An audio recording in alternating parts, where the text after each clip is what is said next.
if I can, I wanted to talk you through where my conviction comes from around Welsh independence, and I brought my son along today because I kind of think about it, there you go, Lol. I kind of think about it as the future, but I also think about us having a responsibility for the present. So let's maybe talk about three things. I'd like to talk about maybe the economic and business case. I think I'd like to talk about the culture, and last I'd like to think about why.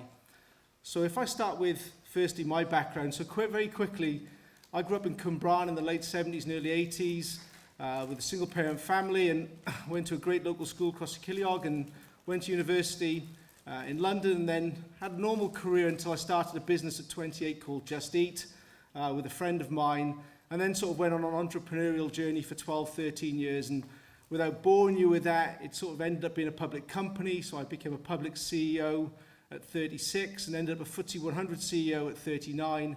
And after 3 years of that, I decided actually there were other things to life. So I actually stepped back, not least I have 3 small children, etc., etc. But actually, one of the things I was interested in and very passionate about was where I'm from, which in my case is Gwent, which actually is why I got involved with the Dragons, actually. Yay! Thank you, there is more than one. But we've got to start somewhere. So one of the reasons for the Dragons was actually I like building things, and I think about this movement, and I think you guys are doing a fabulous job with this movement, by the way, is about building momentum, whether it's a business or a rugby team or a political movement. When you have momentum, it becomes an unstoppable force. And I saw the comments by the First Minister recently where to me at least, he felt like King Canute, sort of denying that this movement had momentum, that it was some kind of small minority of people. And in majority, I think it's a silent majority are indie curious now. And there's a growing band of us, actually, that are indie convicted. And I certainly sit in the latter. And so let's get to why from a business perspective. I built a business in Ireland along the way, and it always struck me that our capital city felt poorer than Dublin in the sort of late 2000s, early 2011-12. And I got to thinking, why? Why would that be? And then you start to turn into data. And when you look at data, it's an embarrassment, I think, to the British people and the British government that you can go to Cardiff, just a few hundred miles from Dublin, with all the challenges Ireland had the last 100 years. And yet Ireland and Dublin County is roughly, as many of you in the room will know, is roughly twice as wealthy GDP per capita than our capital city. Twice.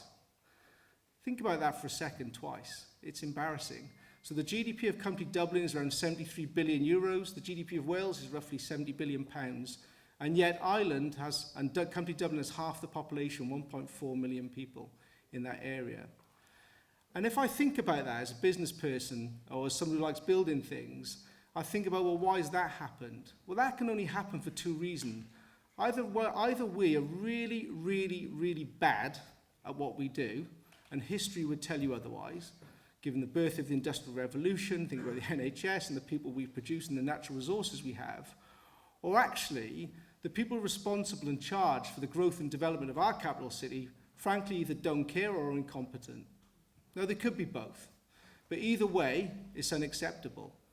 So that was really a stark thing that made me indie curious probably 8-9 years ago now. And the more I looked into it, the more it became obvious. And then if you see the way the graph goes and it pulls apart, if you take Dublin as an example, it makes even less sense when you think Cardiff is 2 hours from Heathrow.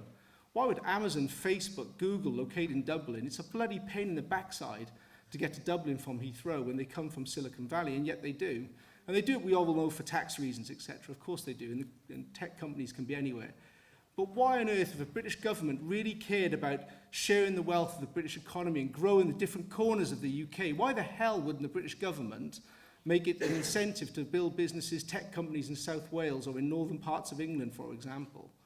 Well, they do it because actually it doesn't move the needle for them, because then you turn to why again, and you look at London. And London's GDP per capita is roughly £43,000, I believe. And what's the poorest part of the UK? It's Wales, with just around under 20.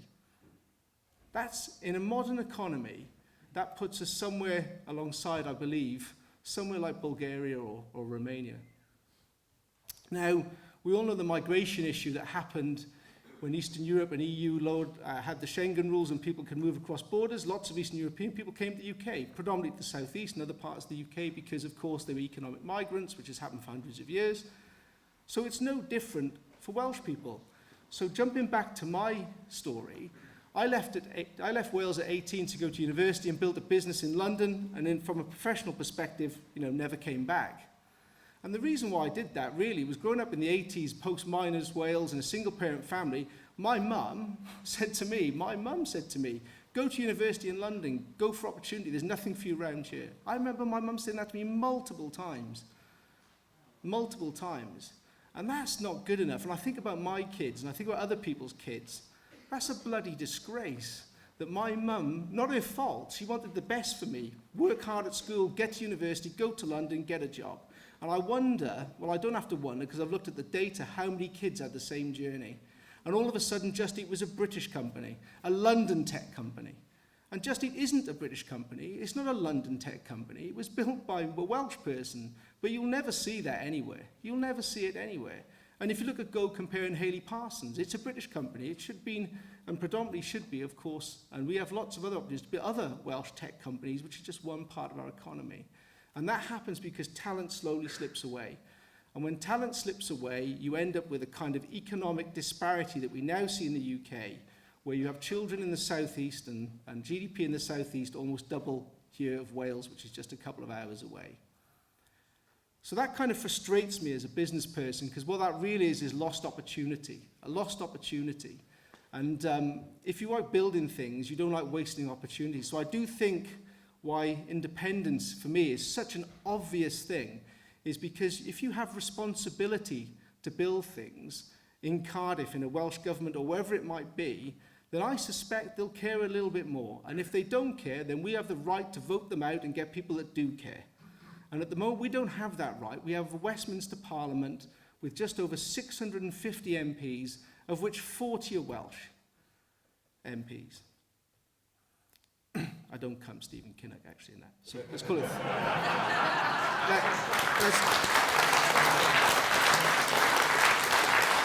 let's call it 39. 39.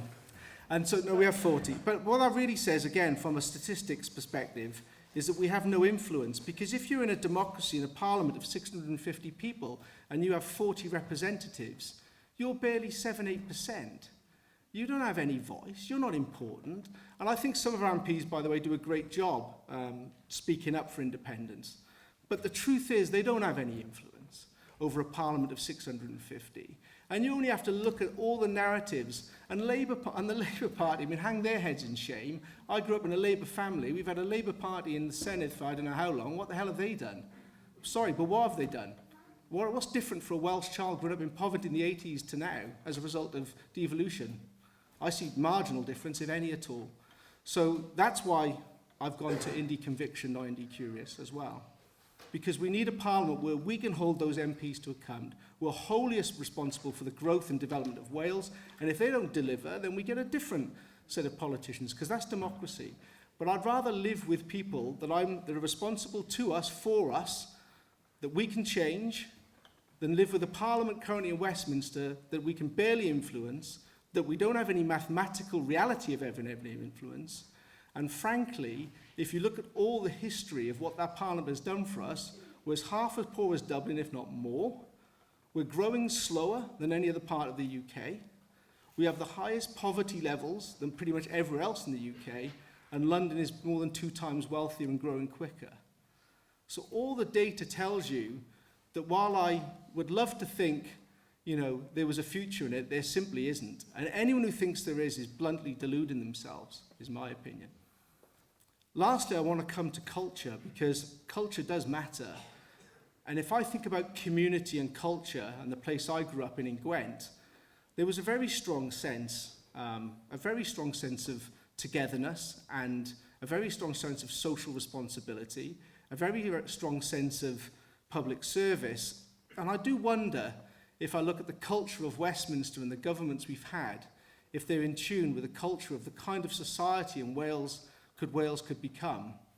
As a business person, Of course, making money matters, actually, because otherwise you don't have shareholders, and that's a problem. But the truth is, actually, what also matters is the communities and the society in which you grow up.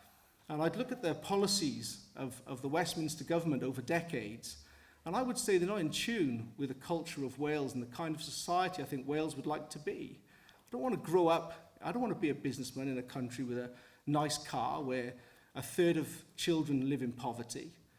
That's the reality of Wales. 1 in 3 children live in poverty. 90,000 children live in extreme poverty. I find that just appalling. I find that just abhorrent to me, that children growing up in 2019 in Wales, 1 in 3 are in poverty.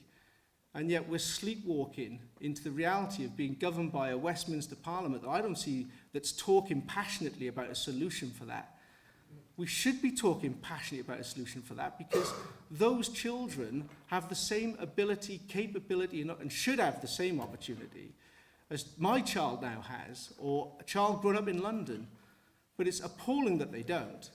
And our politicians should really, I think, hang their heads in shame at the lack of activity around that and what they're actually really doing about it. And so another reason why I'm indie convicted is because that, for me, feels like the answer.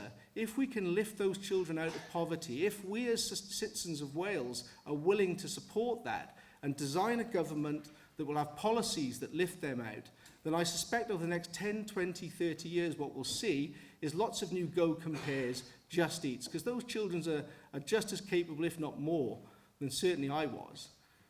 And yet at the moment they're handcuffed and they're limited with a glass ceiling of called poverty, where their actually parents are probably more worried about if they can feed them at tea time than what sort of education they're going to come out of school with. And that is economic deprivation and why it limits opportunity. And I don't see Westminster caring enough. I barely see them caring at all. Because really what that's about is power. So I think what I would say in closing to you is this. Welsh independence for me is no longer something that I can feel is a nice to have. I think it's a need to have. I think Welsh people need to inform themselves.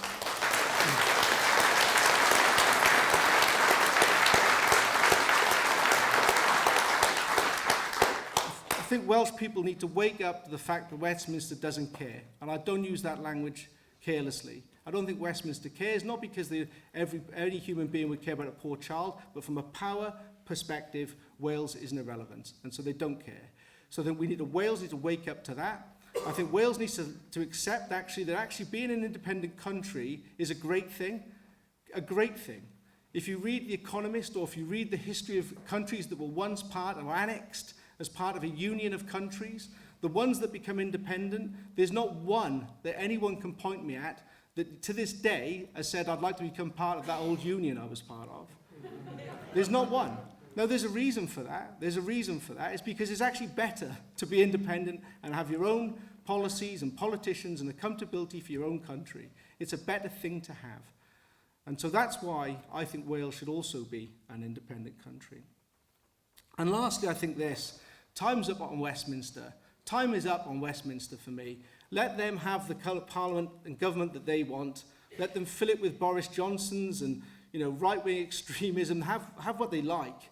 But that's not the Wales I know. That's not the Wales I know. It's not a government I can recognise, and that's not about a change of government in 5 years, because a parliament dominated by English MPs is never going to be a parliament that's going to be representative of the kind of culture and society that I think Wales would want to be.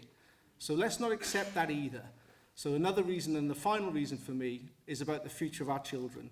So I brought my son today because I want him to see that actually Wales doesn't have to be the Wales I grew up in the late 70s and 80s, where my mum said to me, go to London, get a job, do all that. I want my son to know, actually, you can be in Wales and stay in Wales and always be in Wales, and there's no reason to go anywhere else. Thank you.